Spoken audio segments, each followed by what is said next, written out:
যারা আমরা আওয়ামী লীগ করি সবাই মৃত। বঙ্গবন্ধুর একজন উত্তরসূরি তোফায়েল ভাইয়ের বিরুদ্ধে ওয়ারেন্ট হয়।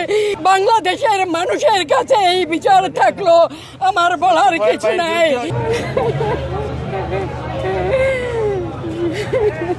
কি বলবো বলেন, আমরা কি বলবো, আমাদেরকে বলেন।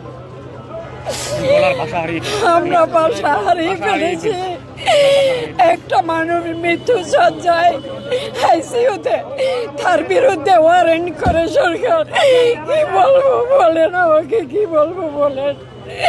একটা মৃত মানুষের বিরুদ্ধে ওয়ারেন্ট হয়, সে বর্ষিয়ার নেতা তোফায়েল ভাই, তার বিরুদ্ধে ওয়ারেন্ট হয়। চিন্তা করেন, আমরা সবাই মৃত। সারা বাংলায় যারা আমরা আওয়ামী লীগ করি সবাই মৃত। আপনারা দেখতে পাচ্ছেন একের পর এক জেলখানার অন্তরায় কিভাবে আমাদেরকে হত্যা করছে, আমাদের সন্তানদেরকে হত্যা করছে, আমাদের নারীদেরকে হত্যা করছে, ধর্ষণ করছে। আমরা কেউ বলি না এই বাংলাদেশে জন্ম নিয়েছি, আমরা জানি না। আজকে বঙ্গবন্ধুর একজন উত্তরসূরি তোফায়েল ভাইয়ের বিরুদ্ধে ওয়ারেন্ট হয়, মৃত মানুষের বিরুদ্ধে ওয়ারেন্ট হয়, আমরা শুনি নাই।